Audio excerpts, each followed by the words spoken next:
왜 믿음은 맹신이 아닌가? 기독교는 그리스도에 대한 종교라기보다 그리스도에 대한 신앙이라 부르는 것이 적절하다. 믿음이 기독교의 근본 주제이기 때문이다. 믿음은 성경적 구원관의 핵심이다.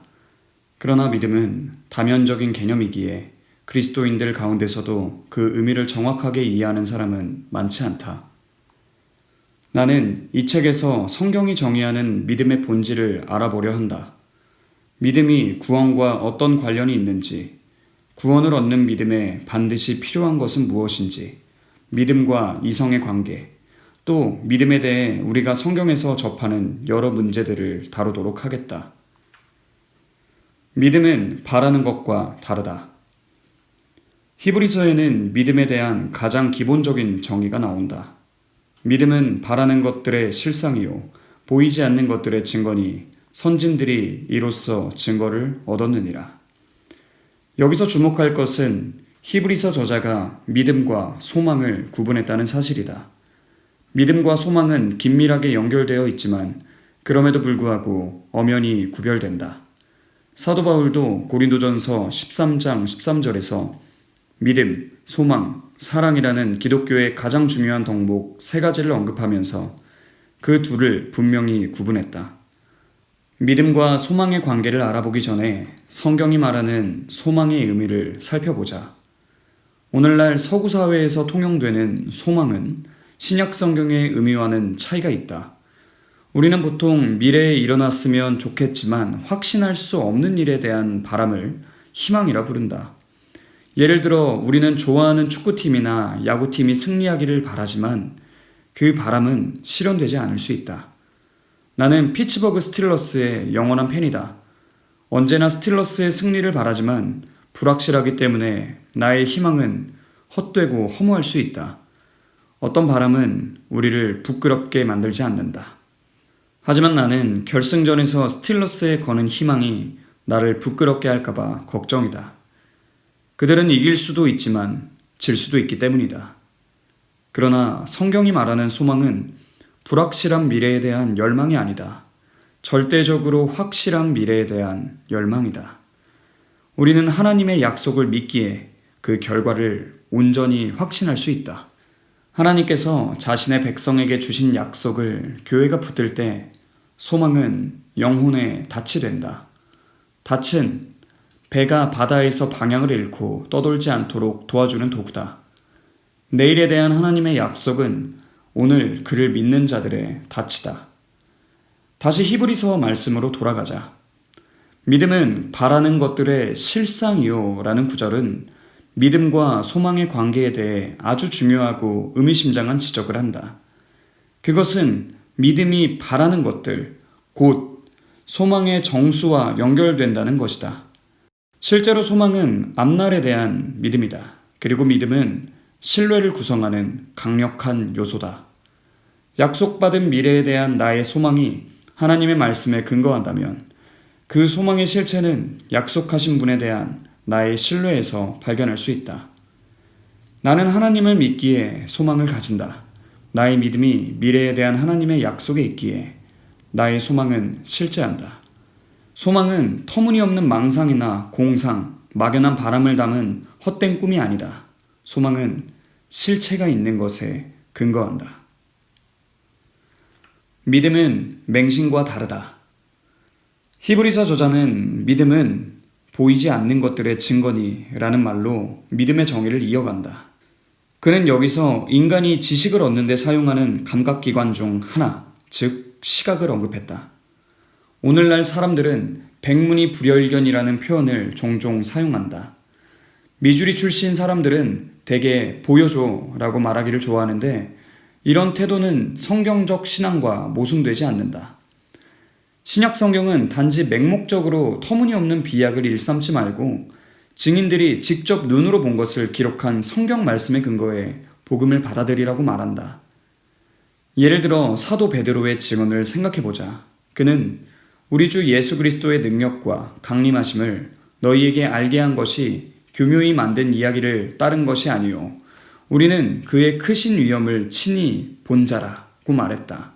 누가도 데오빌로에게 보내는 자신의 복음서 서두에서 그 모든 일을 근원부터 자세히 미루어 살핀 나도 데오빌로 각하에게 차례대로 써 보내는 것이 좋은 줄 알았노니 라고 말했다. 누가는 목격자들의 증언을 통해 구체적으로 입증된 사실을 언급했다.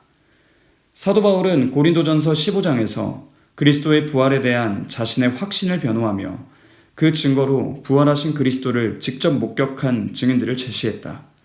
그는 게바와 12제자와 500여 명의 형제와 야고보와 모든 사도를 언급하고 나서 맨 나중에 만삭되지 못하여 난자 같은 내게도 보이셨느니라 고 덧붙였다. 바울의 이 말은 나는 부활을 믿는다. 왜냐하면 많은 증인들이 부활하신 그리스도를 보았고 나 또한 그분을 직접 보았기 때문이다 라는 뜻이다.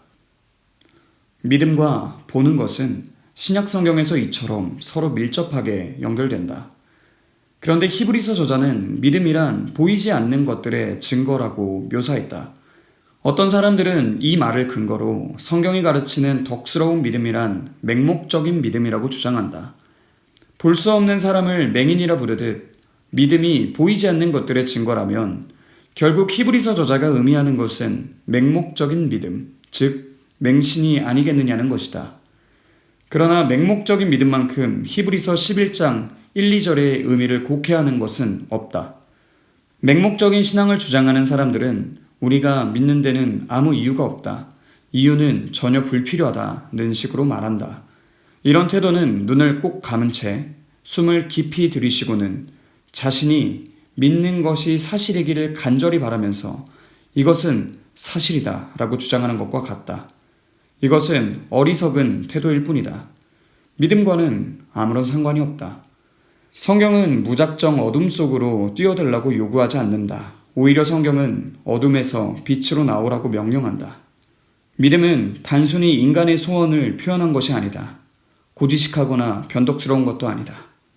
만일 그렇다면 어떻게 히브리서 저자가 믿음을 보이지 않는 것들의 증거라고 말할 수 있겠는가?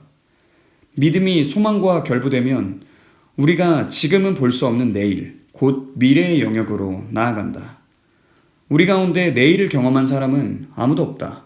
앞서 말한 대로 나는 피츠버그 스틸러스가 승리하기를 바라지만 경기의 결과를 미리 알 수는 없다.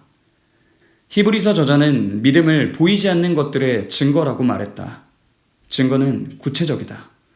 증거는 우리가 오감을 통해 알 수 있는 무엇이다. 범죄 현장을 조사하는 수사관들이 찾으려고 애를 쓰는 것이 바로 증거다. 그들은 지문, 탄약 찌꺼기, 옷가지 등을 수집한다. 눈에 보이는 그 모든 증거들은 중요한 진실을 밝히는 열쇠가 된다. 이것이 사람들이 증거를 분석하는 이유다. 요지는 이렇다. 나는 내일 무슨 일이 일어날지 모른다. 내가 아는 것은 하나님께서는 다 아신다는 사실이다. 하나님께서 내일 일을 약속하셨고 내가 내일 일을 약속하신 그분을 신뢰한다면 나는 아직 보지 못한 것을 믿는 믿음을 갖게 된다. 이 믿음이 증거가 될 수 있는 이유는 내가 믿는 분이 하나님이시기 때문이다. 나는 하나님께서 어떤 분이신지 안다. 그분은 절대 오류가 없으시고 거짓말을 하지 않으신다. 하나님은 모든 것을 알고 계신다. 그분의 말씀은 무엇이든 완전하다. 따라서 하나님이 내일 일어날 일을 말씀하셨다면 나는 그것을 직접 보지 못했다고 하더라도 기꺼이 믿을 수 있다. 이것은 우둔한 것도 아니고 불합리한 것도 아니다. 하나님께서 내일 일에 대해 하신 말씀을 믿지 않는 것이 오히려 불합리하다.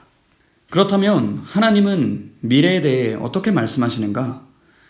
그분은 우리가 보지 못한 미래의 사건들을 계시하셨을 뿐 아니라 우리의 눈으로 꿰뚫어 볼 수 없는 초자연적인 영역에 관한 일들을 보여주셨다. 지금 우리의 눈에는 천사들이 보이지 않는다. 우리는 천국 또한 볼 수 없다. 그러나 하나님은 그것이 실제한다고 우리에게 계시하셨고 우리는 믿음으로 그것을 사실로 받아들일 수 있다.